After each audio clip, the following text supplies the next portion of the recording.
Assalamualaikum. I am going to present about responsibility accounting and overview. Before that, let me introduce myself.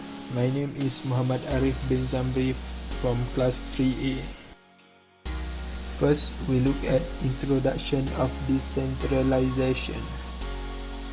Decentralization. It may be possible for a single proprietor to monitor and oversee the detailed operations of a small business outfit, but it may be impossible for that person to take all the relevant decisions required of a large-scale organization. Organizations, due to growth, some centralize their activities. This decentralization may be within the country of their domain or across the borders of their domains. It becomes necessary to transfer some management functions to subordinate managers, leading to some form of decentralization. Decentralization is defined as a system in which the authority for decision-making is delegated to other levels of management, or known as divisionalization. It is the division of a business into autonomous regions or product business.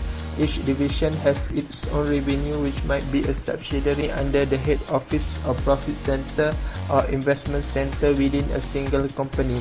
In practice, it is impossible to have either a completely centralized organization or a completely decentralized organization.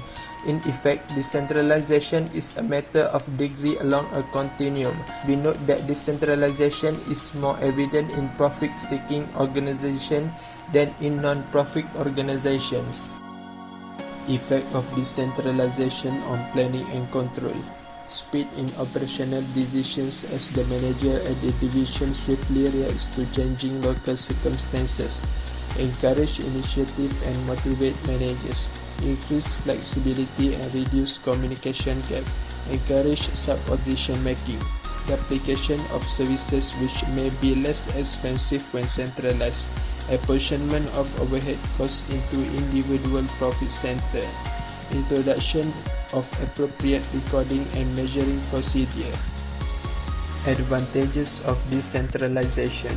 Allows organization to respond more quickly to events. Free top management from day-to-day operating activities. Use specialized knowledge and skills of managers. Some of the advantages of pushing decision-making down to lower level are: it allows managers to respond more quickly to events. It uses the skills of those managers, and it frees upper management to focus on long-term planning and other strategic goals. Next, we look at responsibility accounting.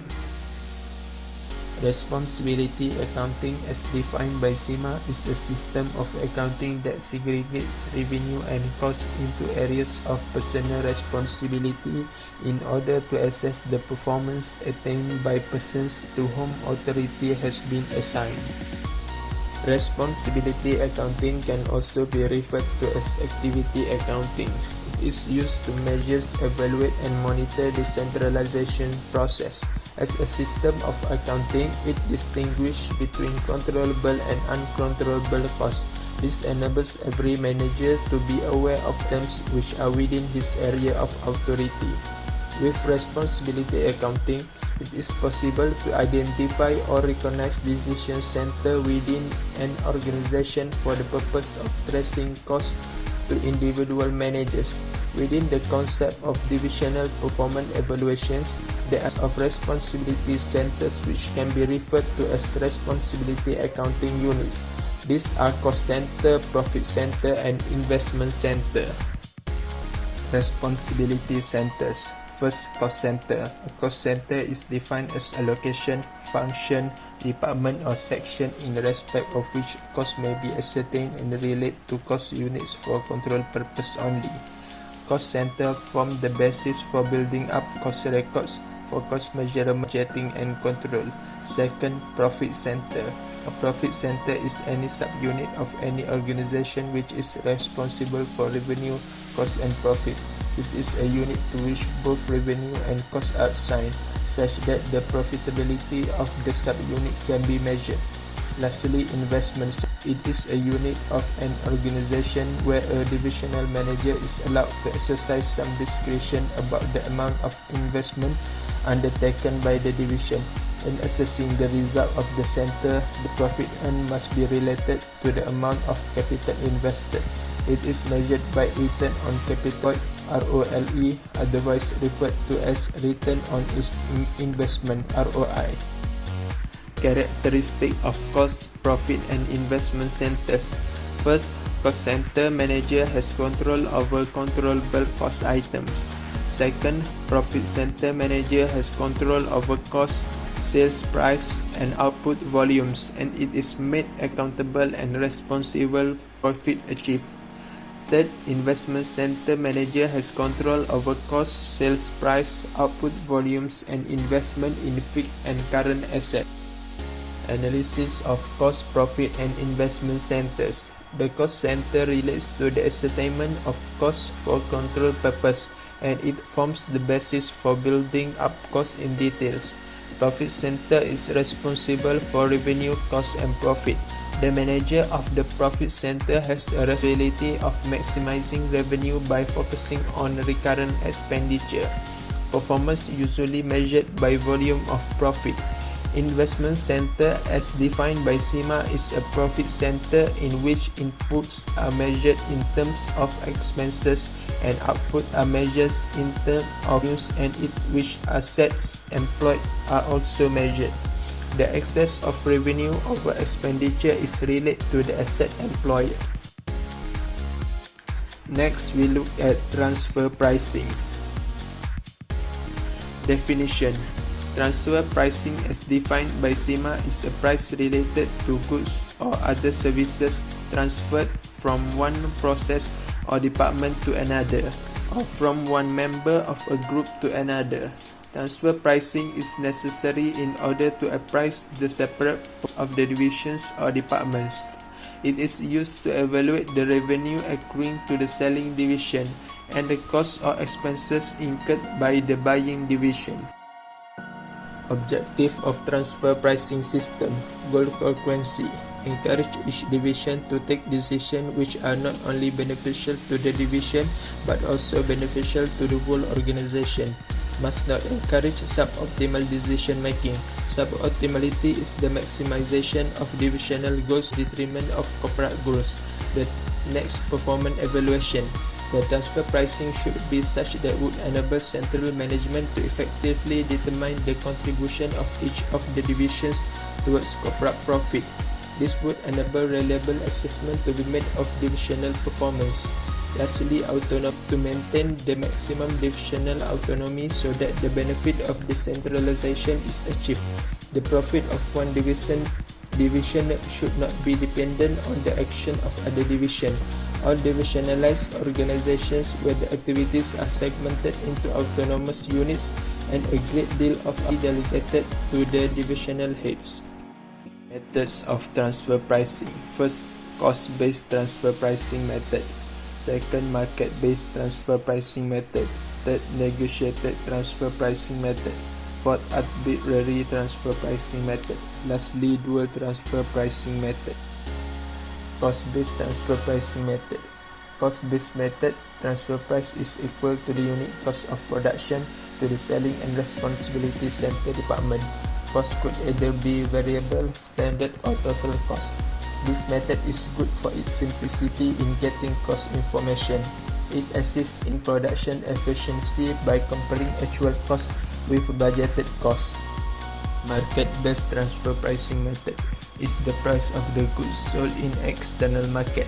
Need competitive external market for a product where no individual buyer or seller can influence the market. For interdivisional transfer, costs such as selling expenses are avoided and thus the transfer price be lower than normal market price. Negotiated transfer pricing method. Transfer price is set by a process of negotiation between divisions. The managers of profit centers and investment centers may negotiate the price at which transfers will be made. The external market price may form the starting point for negotiation. The incremental cost of producing and supplying the product to the buying unit may form the lower bounds of the transfer price. Much management time is used in the negotiation process.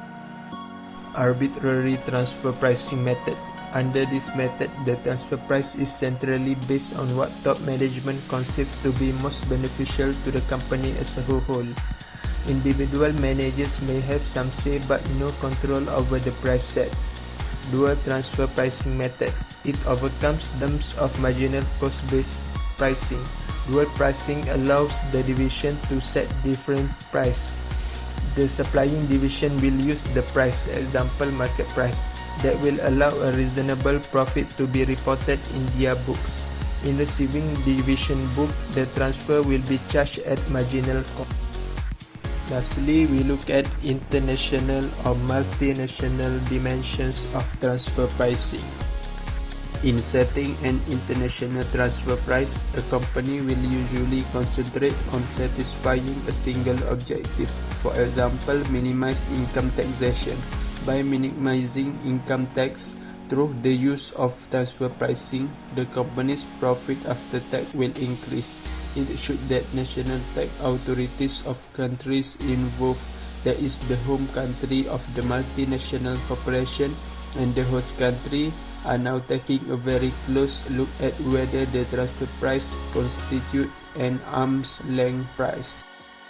In conclusion, the managers need to delegate some management functions to subordinate managers, leads to some form of decentralization that will enhance motivation, communication, planning and control. Performance appraisal system should promote goal congruency, provide meaningful feedback, encourage initiative and long-term view. Responsibility accounting also should ensure that recognition is given to cost centers, profit centers and investment centers. Lastly, transfer pricing is the monetary value attached to goods and services exchanged between divisions or organizations segmented into an autonomous unit with a great deal of authority delegated to the divisional heads. That's all from me. Thank you.